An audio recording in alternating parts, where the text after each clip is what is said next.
Hey, all right, we're back. We finished on page 30 last time, and now it's the weekend. And so Kevin's not been being a super great kid. Right now, we are kind of getting an idea of why he acts the way he does. He doesn't have a very good relationship with his brother. He feels invisible at home. None of these are excuses for beating people up or being nasty. But we can see why he's feeling that way, right? He wants some attention, and he's definitely about to get some. Okay. Weekend. There's this one channel with all the reruns. It's my favorite. It's where I met Cliff Huxtable. And I'd like to make a note right here that when I wrote this book was before we knew that Bill Cosby was a terrible, terrible person. And so this is a poem about a TV show that he was on in the 80s called The Cosby Show. We haven't gone to another printing of these, which is why I haven't been able to change it in the books. But I just wanted you to know that I do know Bill Cosby is a terrible person, but this poem is actually about Cliff Huxtable, the dad in that show. So there's a little asterisk here. All right. There's this one channel with all the reruns. It's my favorite. It's where I met Cliff Huxtable. Cliff Huxtable is a doctor like my dad, delivers babies, has a bunch of kids, but he's always home playing boring games like chess with his million kids. My dad is never home. He never plays boring games or any games. He says that's just TV or Dr. Huxtable's being home all the time. But you know what? I don't care if it sounds stupid. I wish TV was real, and I don't even like chess. Petey locked me in the bathroom today. He thought it was hilarious. Yeah, funny. I had to climb out the window, and no one even noticed. Petey and Philip, 16 and 17, dumb as hammers. Paul is almost out of here. He wants to be a psychiatrist. That means he asks a lot of annoying questions. Patrick is the oldest. He's in college and only comes home for laundry and food. That leaves me, Kevin, the baby, the accident. One college guy, one senior, one junior, one sophomore, and a 7th grader. You can see how it might not work. Paul says it could work. It should work if my parents spent less time at work. Maybe he's on to something. Or maybe he's just annoying. Day 16. Give me that, Petey shouted this morning in the car on the way to school. No, I said, but he grabbed for it, swerving the car, just missing a fire hydrant. No, I said again, but his arms are long and his car is small. That's why I'm writing this on the back of old homework. My notebook is on the street somewhere because Petey is a moron and says poetry is for old ladies.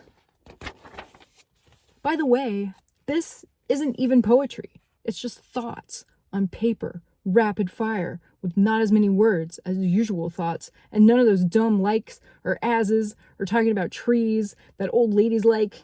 These are real thoughts, like a TV scroll with a flow that's like a stream that just flies out of my brain like barf, but less gross most of the time. Wait, 3 likes just then? Oh man, maybe this is poetry. It's cooler than regular poetry. Yeah.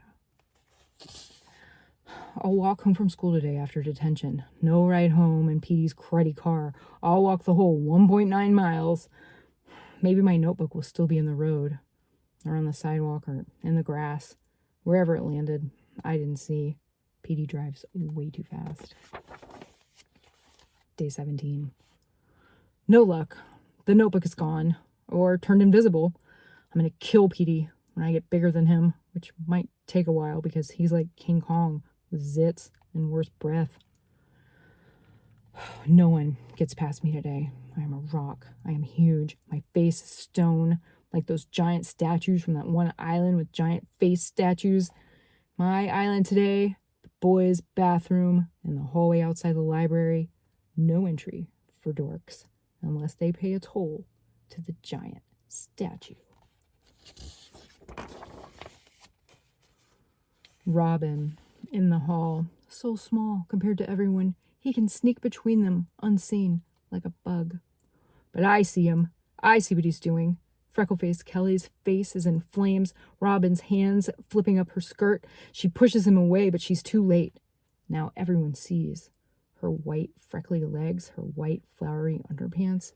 And for just a second, I am moving fast. I scatter the crowd like a burst of bees exploding when you hit their nest with a rock. Freckle-faced Kelly wipes her face. Those little red spots don't smear like you think they should. She looks at me. Robin looks at me. Everyone looks at me. Freckle-faced Kelly looks away first. I think she wants to be stoned too. In one move, Robin is under my arm, kicking, yelling, but he can't sting me. You can't sting Stone. Weenie Robin fits perfectly under the sinks. Toll paid. He snaps right in between the pipes like a Lego, like he was made to fit there. He's way noisier than a Lego, though, which is why Mrs. Little came into the boys' bathroom. She is obviously not a boy. She is obviously a librarian. She is obviously mad. I am obviously in trouble. Mr. Hartwick is obviously wearing an ugly tie. Surprise. Mrs. Little isn't even a teacher, so why can she send me to Hartwick? Life's mysteries abound. Okay, we'll stop there. There was something I was going to tell you. Oh, right. So it seems like maybe the days are linear, like they're going like, day 3, day 4, day 5, day 6. And I know we jumped to day 17.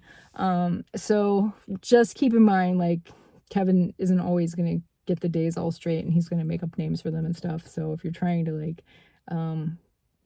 keep everything in order in your mind by the days in his journal, just know he's maybe not doing it in order all the time. Does that make sense? Okay. All right. I'll see you next time.